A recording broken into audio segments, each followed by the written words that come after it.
قل هذه سبيلي أدعو إلى الله على بصيرة أنا ومن اتبعني وسبحان الله وما أنا من المشركين.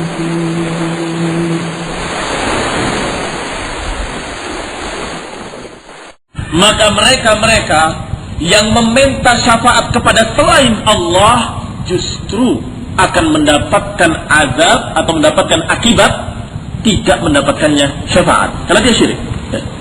Dan memang mereka yang menyembah berhala, apakah berupa kuburan atau menyembah berhala, apakah berupa roh-roh gaib katanya, atau menyembah para wali-wali atau menyembah para nabi-nabi, mereka semua para penyembah-penyembah berhala ini atau para penyembah-penyembah makhluk selain Allah, yakni makhluk dan tidak menyembah Khaliq, mereka punya alasan. Alasan itu semuanya Allah bantah. Di antaranya mereka menyembah berhala-berhalanya karena alasan berhala itu punya atau memiliki apa yang dia minta. Maka dia minta kepadanya, kamu kan punya, saya minta. Ada lagi dengan alasan bahwa dia walaupun tidak memiliki tapi bersekutu dengan pemiliknya. Jadi saya minta padamu untuk membantu saya mendapatkannya. Alasan ketiga, dikatakan kamu walaupun bukan pemilik wahai berhala, tapi kamu adalah yang mendukung pemiliknya, pembantu pemiliknya. Ketika Allah bantah yang pertama, Allah bantah yang kedua, Allah bantah yang ketiga, Allah bantah, maka ada alasan terakhir mereka.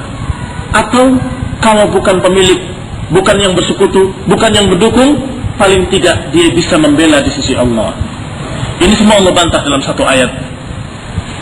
Ini Allah Subhanahu wa ta'ala mengatakan, qul ud'u alladhina za'amtum min dunillah la yamlikuna mithqala dharratin fis samawati wala fil ard wama lahum fiha min syirkin wama lahu minhum min dhahir. Dalam ayat yang dan surat ke-34 ayat ke-22 dikatakan, kata Allah, katakan pada mereka, silahkan seru orang-orang yang kalian anggap selain Allah, orang-orang yang kalian sembah selain Allah, orang-orang yang kalian berdoa meminta kepadanya selain Allah, silahkan seru mereka. Mereka la yamlikuna mithqala dzarratin fis samawati wala fil ard.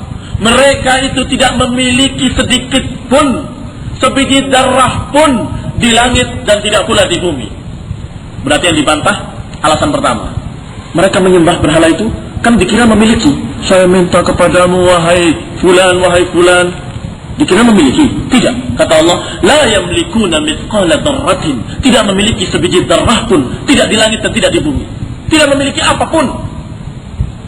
Walau ketmir nggak memiliki. Kalau kitmir, kalau kamu melihat kulit korma, biji korma, ada seperti kulit arinya, itu kitmir. Ya, tidak memiliki, segitu pun mereka tidak memiliki. Kemudian dibantah lagi yang kedua, wa ma lahum fiha min syirkin, dan mereka berhala-berhalamu itu tidak memiliki syirkin, tidak memiliki sekutu, tidak memiliki andil dalam pemilikan, enggak memiliki saham. Alasan pertama dibantah, tidak memiliki. Ya memang wali-wali itu tidak memiliki, tapi kan bersama Allah dia bersekutu dalam memiliki. Tidak, kata Allah, Allah tidak memiliki sekutu, tidak memiliki sesuatu yang bersamanya dalam memiliki. Tidak ada, milik Allah sendirinya, nggak ada yang ikut memiliki dan tidak ada yang punya saham siapapun.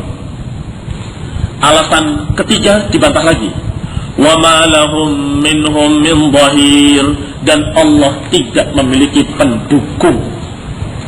Ketika orang itu dibantah, musyrikin tadi dibantah, alasan pertama dibantah, alasan kedua dibantah, ya kalau bukan pemilik dan bukan pula orang yang punya saham dalam pemilikan, ya paling tidak ini kan wali-wali Allah yang dekat dengan Allah sehingga mendukung dalam berbagai macam keputusan-keputusan.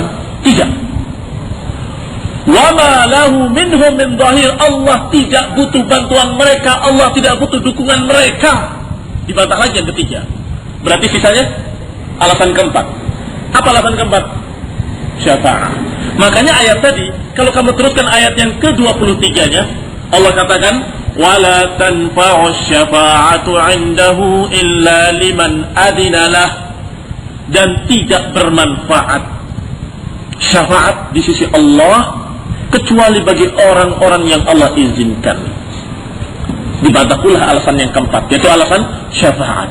Maka mereka yang mengatakan adanya syafaat Rasul, kemudian mereka meminta kepada Rasul, "Ya Habiballah, Ya Habiballah, Ya Samad, Ya Mu'tamad, engkau tempat aku bersandar, aku meminta pembelaanmu, meminta syafaatmu." Apakah dalam berjanji, apakah dalam burdah, apakah dalam syair-syair yang mereka baca dalam maulid-maulid mereka, maulid Nabi, atau dalam acara-acara Isra Mi'raj mereka, atau dalam acara berbagai macam acara mereka, selalu mereka bacakan yang di dalamnya mengandung doa kepada Nabi, minta syafaat.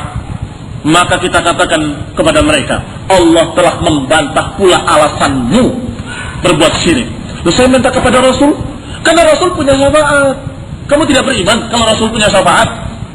Ini dalilnya dibaca ayat-ayat tentang syafaat. Hadis-hadis tadi dibacakan. Syafaati, syafaati, syafaati. Syafaatku untuk umatku. Kita katakan, na'am.